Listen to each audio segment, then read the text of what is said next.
Es el comentario que circula en las calles de México. Ay, si mataron al vecino, si levantaron a su hijo, si... es porque en algo malo ha de haber estado. No entendemos el grado de injusticia generalizada que se está viviendo en México. Todavía, ahora que estuve en Guadalajara, antes de los narcobloqueos, la gente me decía, bueno, ¿y qué hacemos para cambiar la situación? Y yo decía, pues no vivir como están viviendo ahora. Guadalajara se va a convertir en otro Monterrey, se va a convertir en otro Ciudad Juárez, se va a convertir en otro Tijuana, porque la gente lo permite. Porque como sociedad hemos cerrado los ojos y estirado la mano al narcotráfico. Mientras llega el dinero del narco, nadie se queja. Cuando llegan con boletines de dinero a comprar 20 camionetas, o yo le pago su casa al triple de su precio real, nadie se queja, nadie dice que no, nadie dice, ¿sabe que mi casa no vende el triple? Vale esto y cómprenmelo a esto, con un notario público, claro, no con 3 portafolios de dinero. Mientras la gente siga estirando el dinero al narco y cerrando los ojos, no se da cuenta que primero viene el dinero y después llegan las balas. Primero salpica el dinero y después salpica la sangre. Y ya cuando salpica la sangre, o cuando tenemos los 20 y tantos narcobloqueos que hubo ayer en Guadalajara, la gente espanta, ¿pero qué pasó? ¿Pero cómo llegamos aquí? ¿Cómo llegamos aquí? Porque como sociedad lo permitimos con nuestra indiferencia. Porque hemos estado dormidos pensando que mientras al otro le pase algo malo y no te pase a ti, pues no importa, pero no nos damos cuenta, como si viviéramos en una ínsula, como si cada uno de nosotros viviera en una pequeña isla que no está conectada con la isla del de al lado. No importa que las islas alrededor se hundan, mi isla siempre va a estar segura y firme. Y no es así. Hoy de verdad esta injusticia, la violencia está tocando la puerta de todos nosotros. Yo entendí eso, entendí que lo que había vivido como mujer, como ser humano, no quería que lo vivieran mis hijos, no quiero que lo vivan los hijos de mis hijos, no quiero que lo vivan los hijos de mis hermanas, no quiero que lo vivan sus hijos, sus nietos. Porque una vez que se perdió lo más querido, ya no hay nada más que perder. Yo perdí con mi padre lo que más amaba y quien más me ha amado en mi vida. Y no quiero que ningún mexicano, tengo el sueño, la esperanza, de que lo que yo hago como periodista pueda impedir que al final de cuentas más de este tipo de cosas ocurran en México. El libro Los Señores del Narco no lo escribí para mí, lo escribí para ustedes.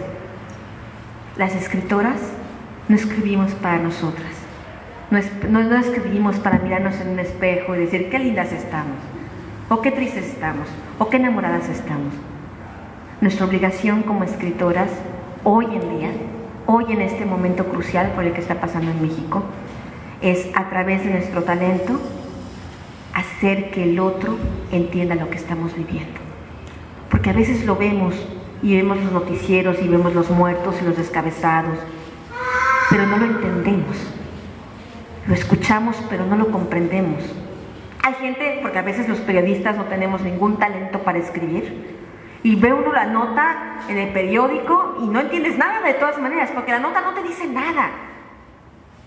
Para eso se requieren hoy las plumas de mujeres que se han reunido estos días aquí, para escribir esa realidad, para cumplir con ese compromiso, para hacer que el otro entienda que sin que tenga que llegar la tragedia a su casa, entienda que este problema que está pasando hoy en México es problema de todos. Edgardo Buscaglia, que es un especialista en estos temas de narcotráfico y corrupción, me decía: Anabel, la gente en México está tan dormida, es tan egoísta, que ojalá de verdad no tenga que haber un muerto en cada familia para entender que el país es de todos, no solo de los muertos, no solo de las madres que han perdido a sus hijas violadas en Ciudad Juárez, no solo de la madre del salvadoreño que ya supo que su hijo fue descuartizado o enterrado en vida en San Fernando, Tamaulipas. Nuestro país es nuestro, si no lo recuperamos nosotros, nadie lo va a hacer.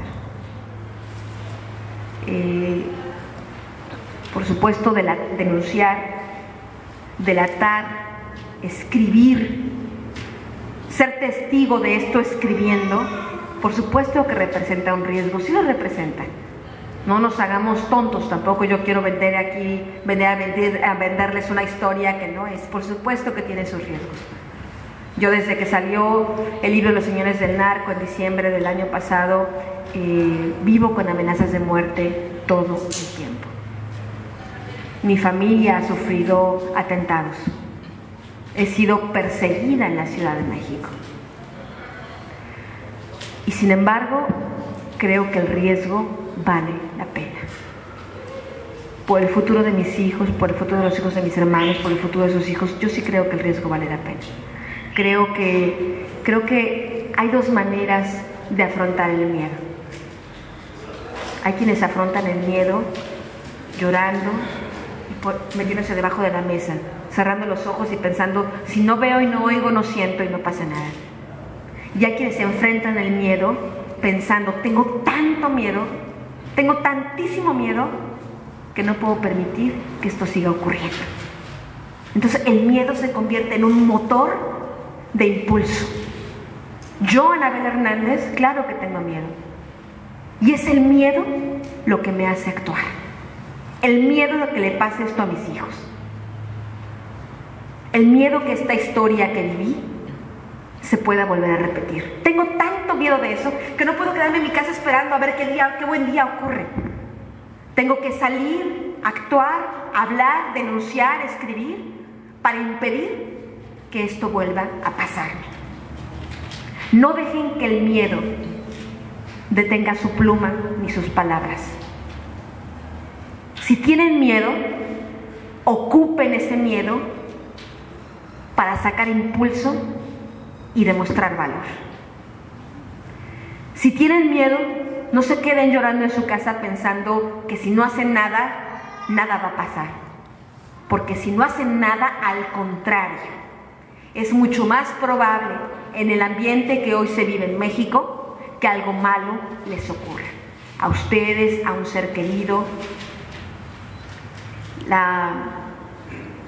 La inmovilidad mata.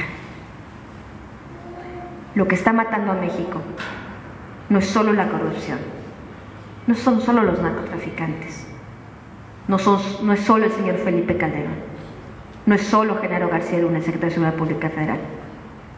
Quien está matando en México es nuestra inmovilidad, es nuestro renunciar a hacer algo, es nuestra resignación absurda de pensar que si nadie nos ve gritando y si nadie nos ve protestando y si nadie nos ve actuando, no nos va a pasar nada.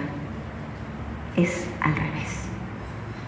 La gran mayoría de estas personas que hoy sufren esta tragedia, por ejemplo, el hijo de Javier Sicilia, él no era un activista social, ni estaba en un partido político, ni estaba apoyando a López Obrador, ni estaba protestando contra el narcotráfico. No, era un muchacho común y corriente que un día fue a un bar equivocado. Esa es la historia de la gran mayoría de las tragedias que se viven. Es gente común, no crean que es gente que estaba luchando. Los homicidios empezaron así, por supuesto. Hay una parte focalizada a luchadores sociales, de cobardes que piensan que si silencian a uno, silencian a todos. Lo que tenemos que demostrarles como sociedad, incluso así salvamos la vida de los demás, es no importa cuántos mates. Yo quiero demostrar que no importa cuántos periodistas maten en México, siempre habrá uno nuevo que esté dispuesto a denunciar. No importa cuántas madres de mujeres mutiladas y asesinadas en Juárez maten, siempre habrá una nueva que no quiera guardar silencio. No guardemos silencio, ocupemos nuestras plumas, ocupemos nuestro talento, ocupemos nuestra inteligencia, ocupemos el don de escribir para cambiar la historia de México. Es que está la situación tan grave que vive nuestro país que hay gente, mucha gente, incluso gente que está del otro lado, me refiero a gente que está del lado del crimen, que dice, esto no puede seguir, es que si esto sigue no va a quedar ni para el negocio, es que esto es tan caótico que no va a quedar ni a quién venderle droga, pues. O sea, la gente que recurrió o que finalmente a la que tuve acceso, y después de insistir mucho, porque tampoco creas que hubo filas, yo te quiero contar muchas cosas de Anabel Hernández, no, hubo que encontrarlos debajo de las piedras, y luego de que los encontré, pues prácticamente presionarlos y ponerlos contra la pared para que me contaran sus historias. Y finalmente deciden contar sus historias por miedo, pero no por ese miedo de qué me va a pasar a mí, sino el miedo de esto ya no puede, ya no aguanta más.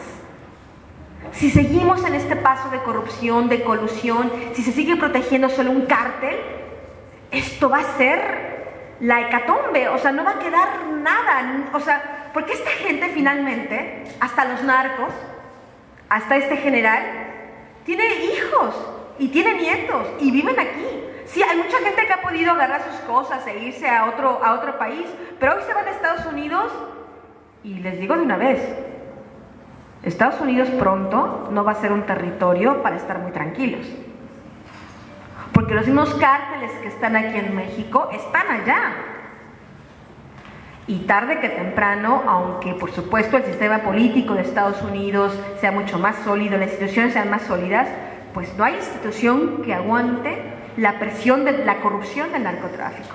Entonces, no, lo que alienta a esta gente es el miedo, pero no miedo a sí mismos, no miedo para salvaguardar su vida, sino un miedo de perderlo todo, un miedo de que México se rompa. Y el problema es que en México la generalidad de los medios de comunicación están sometidos por el poder, porque el propio origen de los medios de comunicación está cooptado desde el principio.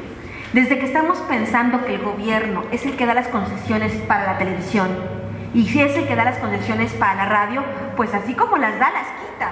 Hoy tenemos, por ejemplo, un caso muy escandaloso, que es el caso de MBS. Finalmente, MBS tiene una periodista que se llama Carmen Aristegui, una mujer valiente, una mujer que incluso denunció el alcoholismo del presidente públicamente, aunque era un secreto a voces, nadie lo había dicho efectivamente ante un micrófono en una estación de radio que le llega a millones de personas. Ese fue el gran pecado de Carmen. Hoy, el gobierno federal le ha dicho a MBS que no le va a ratificar la concesión de las estaciones de radio. Si tú me preguntas, ¿hay otro empresario, otro dueño de radio que quiera contratar a Carmen? Ya no hay. Y no lo habrá. Porque ese es el castigo a la radiodifusora de tenerla ahí. No te refrendo tu concesión. Por supuesto, Televisa es una entidad absolutamente corrupta. Pero, y no lo justifico en absoluto, porque además son corruptos y cobardes. En vez de enfrentar y liberarse y decir yo en mi empresa hago lo que quiera, se someten. Se someten porque pues también si se enojan, y ha pasado, y lo hemos sabido no ahorita, sino en historias anteriores, como conductores de noticias han sido destituidos de un día para otro, porque se les ocurre decir una mala frase, hasta chistes absurdos, tontos, hasta por eso los corrían. Ya no lo recordamos, pero así fue como salieron Guillermo Ochoa y muchos otros periodistas ahí de Televisa por haber hecho un comentario impropio para el señor presidente o para alguien, ¿no? Entonces, el sistema de medios de comunicación en México está pervertido de raíz.